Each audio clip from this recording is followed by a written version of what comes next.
Bonjour, bienvenue à tous sur la chaîne YouTube de l'Académie du Golf d'Omaha Beach. Aujourd'hui, nous allons parler mental et stratégie pour les personnes qui ont un niveau entre 18 et 25. Ok?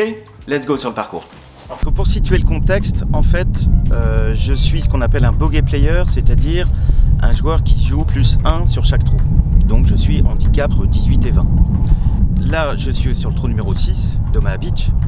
Et donc dans mon plan de jeu, il est encore prévu de continuer à faire des bogeys, puisque là sur les 5 premiers trous, je viens de faire 5 bogeys. Donc aujourd'hui, je suis dans une journée régulière. Et donc mon objectif sur ce trou-là, dans ma stratégie, ça va être d'atteindre le green en 3 coups et de faire 2 putts. Sur ce trou-là, en fait, je vais jouer ce qu'on appelle des zones pour éviter les dangers. Les dangers, en fait, c'est que j'ai des bunkers à gauche et à droite sur la mise en jeu.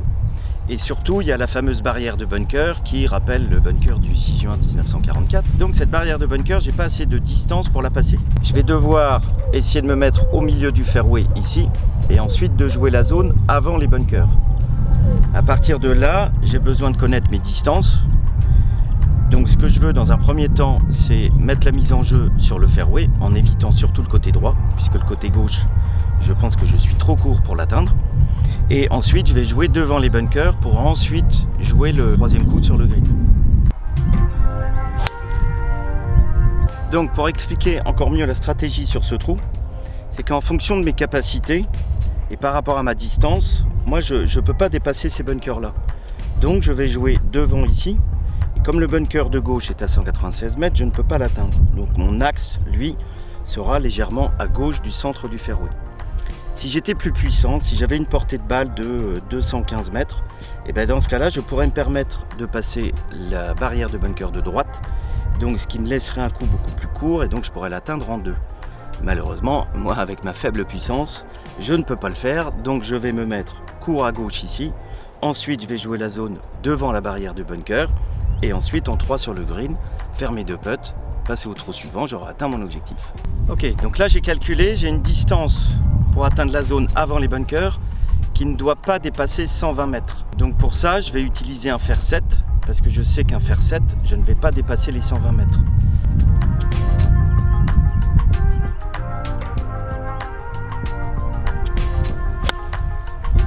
Donc ensuite, une fois que j'ai choisi la profondeur, la zone à jouer, je vais choisir un axe. Et cet axe-là, en fait, je vais prendre légèrement à droite du drapeau, c'est-à-dire l'arbre qui est un peu plus haut que les autres, enfin l'arbre le plus haut, et donc qui est à peu près 10 mètres à droite du drapeau.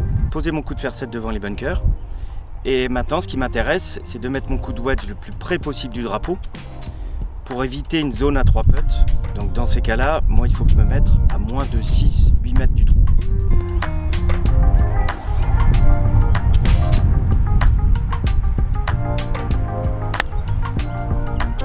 Donc là, j'ai pas réussi mon objectif puisque je me retrouve à 10 mètres du trou. Donc maintenant, l'objectif va être de faire un bon putt pour me mettre vraiment dans une zone donnée, comme on dit, ou très proche du trou. Mais pour ça, j'ai besoin de beaucoup d'infos. Donc il va falloir que je prenne mes informations sur la pente et la vitesse du green. Et donc à partir de là, je vais pouvoir visualiser une trajectoire et me mettre le plus près possible du trou.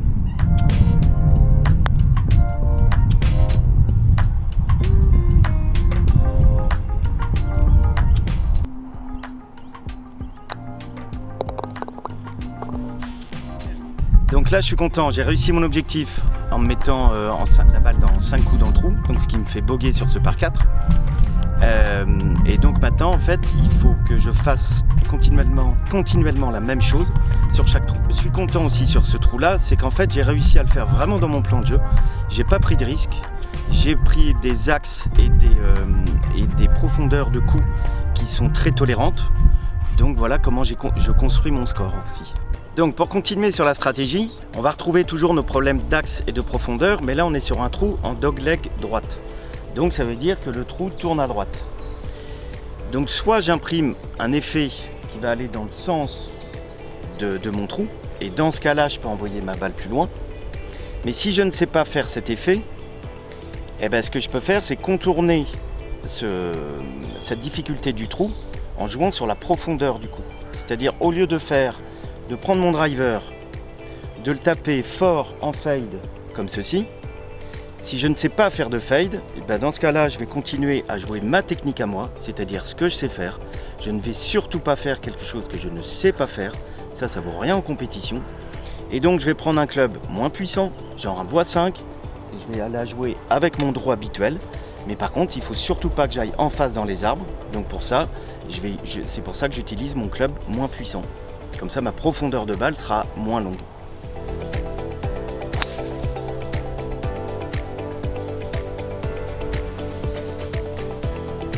Donc là, j'ai raté ma mise en jeu et me voilà dans le bunker sur ce par 4. Donc là, on va jouer sur deux choses. Et on va revenir sur deux aspects très importants. C'est la stratégie et le mental. C'est-à-dire que déjà, comment je vais réagir par rapport à ce coup qui est plutôt raté, alors que toute ma partie pour l'instant se passait pas mal. Mais à un moment donné, voilà, il y a un événement comme ça qui arrive. Donc la première chose, c'est de gérer ses émotions. Donc ça, c'est jamais évident. Donc là, je peux être un peu énervé. La première chose qui va m'aider, c'est de revenir à mon plan de jeu. Donc en fait, la stratégie va aider le mental. Donc là, dans mon plan de jeu, je reviens toujours avec mon carnet. Ça, c'est mon premier ami, le carnet. Et dans mon carnet, il est stipulé que sur ce trou-là, il faut jouer telle zone, toujours pour faire mon bogey, d'accord? Donc finalement, le fait d'être dans ce bunker va pas nuire à ma performance. C'est-à-dire que là, finalement, ok, c'est un mauvais coup, mais je peux vite le rattraper. Je me remets sur le fairway, ensuite en 3 sur le green, deux putts, bogey, next. Une fois que j'arrive à garder mon calme, grâce au carnet, parce qu'en fait j'arrive à garder mon calme dans des situations où les moines des lamasseries les plus retirés du Tibet se mettraient à se cogner la tête contre les murs quand même. Non, là je déconne. Donc une fois que j'ai mis en place, remis en place mon plan de jeu, grâce au carnet, grâce au plan de jeu, le deuxième ami que j'ai, c'est la routine. Et en fait, ma routine va aider à me reconcentrer sur ce que j'ai à faire ici et maintenant. En fait, c'est toujours revenir dans le présent. Ça va être essentiel dans le mental. En fait, on est très bon quand on est dans le présent. Si on est sur l'avenir, si on est sur les mauvais coups d'avant, c'est foutu. Donc, la routine, elle, va m'aider à être dans le présent. Et cette routine, en fait, je l'ai construite au fur et à mesure de mes années, de mes entraînements, de tout ça. Et elle n'est pas forcément identique à chaque coup. Moi, j'ai une routine, par exemple, sur un coup comme ça, sur le bunker, qui ne va pas demander énormément de coups d'essai, mais par contre, énormément de visualisation.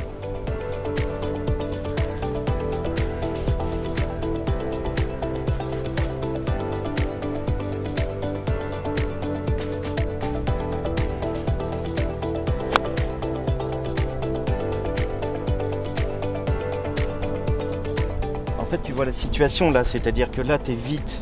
Après un mauvais coup comme ça, tu as envie de... attends, je vais essayer de me rattraper, je vais la mettre sur le green. En plus, j'ai fait un birdie au trou d'avant. Enfin, tu vas t'emballer dans des trucs, alors que finalement, c'est juste rester posé, à te revenir dans le plan de jeu. Et ensuite, tu déroules ton plan de jeu en fait. Mais ce qui est très difficile, c'est de rester dans le plan de jeu. En fait, le carnet, lui, te ramène toujours à... Parce qu'en fait, tu y notes des choses dessus, d'accord? Ça, justement, le joueur qui est 18 d'index, il se sert pas assez du carnet, quoi. Et donc, en fait, sur le carnet, tu peux y mettre des choses. Même l'alimentation, penser à boire, penser à manger. Donc, tu notes les zones que tu veux jouer. Mais en même temps, tu peux noter, là, tu as la petite boussole, justement, pour le vent. Enfin, tu as énormément de détails, en fait. Tu notes les zones que tu veux jouer.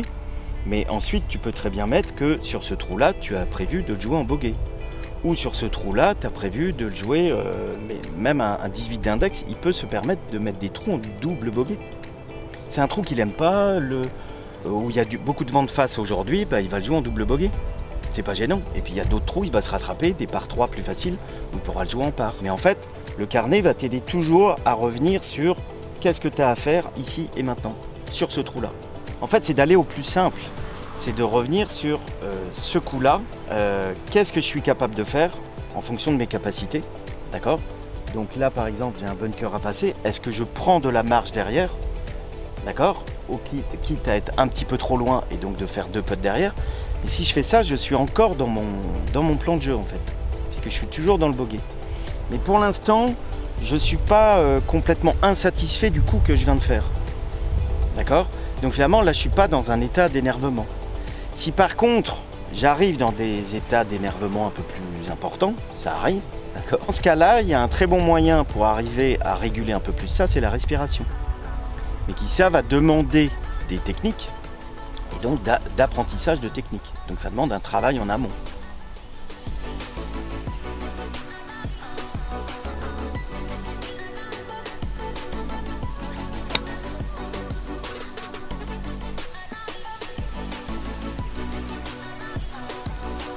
Donc là je l'ai joué un petit peu longue pour vraiment assurer le fait de passer le bunker. Et même s'il me faudra 2 putts pour finir le trou, mais une fois de plus, je fais mon bogey et finalement ça me satisfait. J'aurai d'autres trous pour me rattraper ou gagner des points par rapport à mon parcours.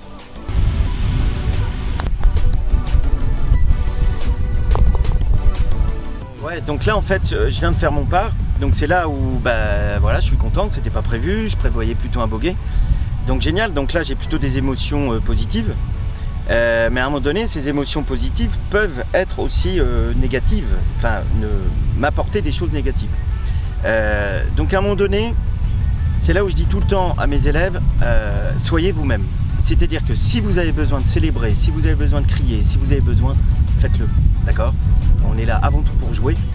Et donc, de toute façon, dans tout ce qu'on dira sur la prépa mentale, si vous êtes vous-même, c'est quand même mieux.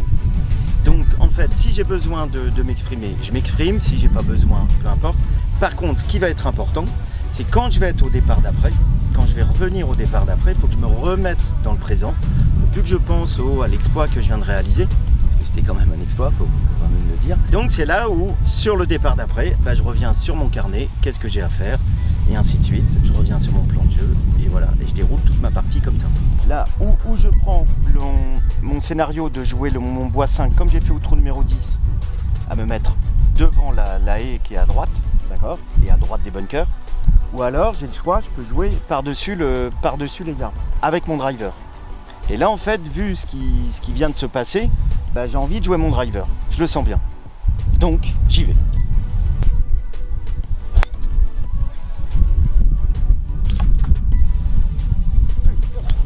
Donc là je viens de rater mon coup de départ, j'ai pris les arbres, j'ai eu un peu de chance, elle est revenue là, donc c'est bon, je peux rattraper le coup.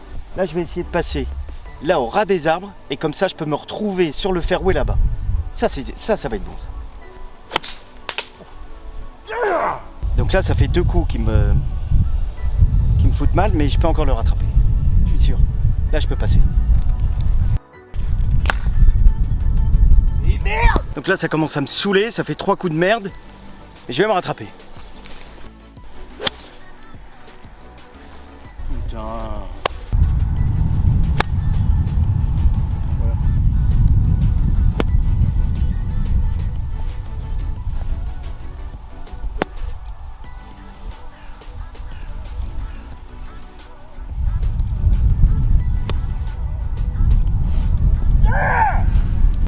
Donc là je suis en 7, et de toute façon je peux tout rattraper en un putt. Donc je vais essayer de le rentrer, je vais même le rentrer.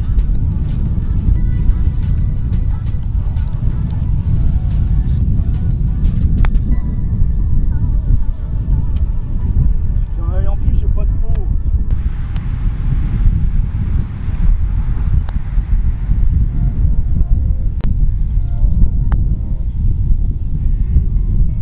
Et ça me saoule. Donc là voilà, en fait je suis sorti de...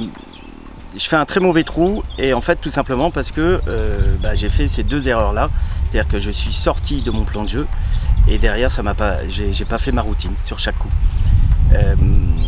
En fait je fais déjà l'erreur débile au départ de prendre mon driver et de vouloir passer au-dessus des arbres, donc ça en fait ça m'a déjà mis en mauvaise position et après à chaque fois j'ai voulu essayer de rattraper, mais finalement c'est là où je suis sorti de mon plan de jeu. Au lieu de prendre un bois 5, le mettre au départ à droite et ensuite de rejouer mes zones comme j'ai fait depuis le début du parcours, et donc en plus je suis tombé dans le piège de cette émotion qu'on appelle l'énervement, et donc à partir de là j'ai pu faire mes routines, j'ai fait des mauvais choix, le cerveau il était plus irrigué et donc voilà, j'enchaîne les mauvais coups et voilà ce qui arrive de façon très classique.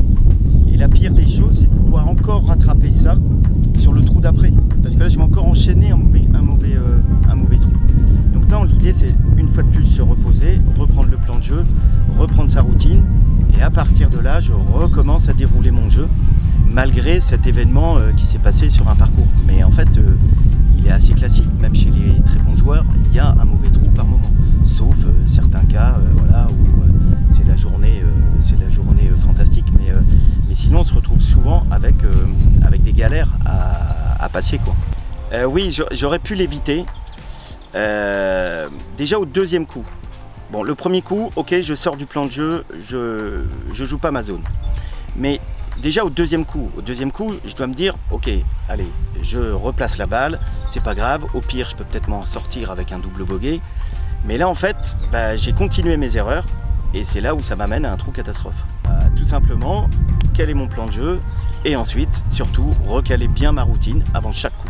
Ce que j'aurais pu aussi utiliser, c'est la respiration.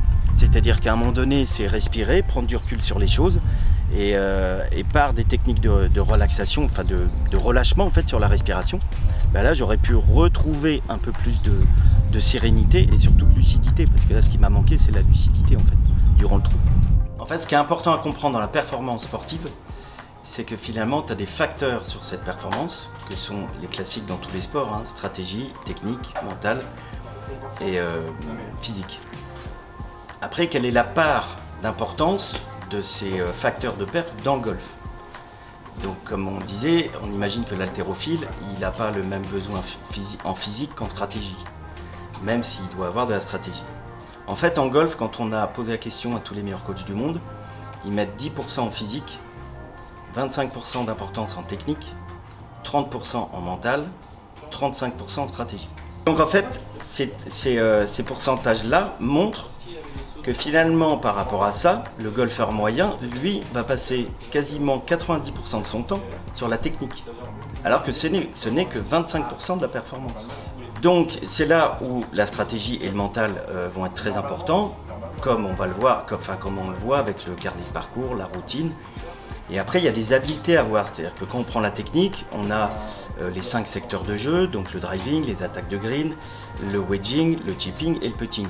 Et donc déjà, il faut s'entraîner sur ces 5-là. Mais quand on prend le mental, c'est pareil, on a des habiletés à développer. Donc ça peut être la concentration, la visualisation. Donc la concentration, on va la retrouver dans la routine, la visualisation aussi. La mise en place d'objectifs, parce que si j'ai pas d'objectif, à quoi bon m'entraîner? À quoi je suis motivé? Donc finalement, ça va jouer sur le mental, les objectifs. Et ensuite, savoir se relâcher ou savoir s'activer.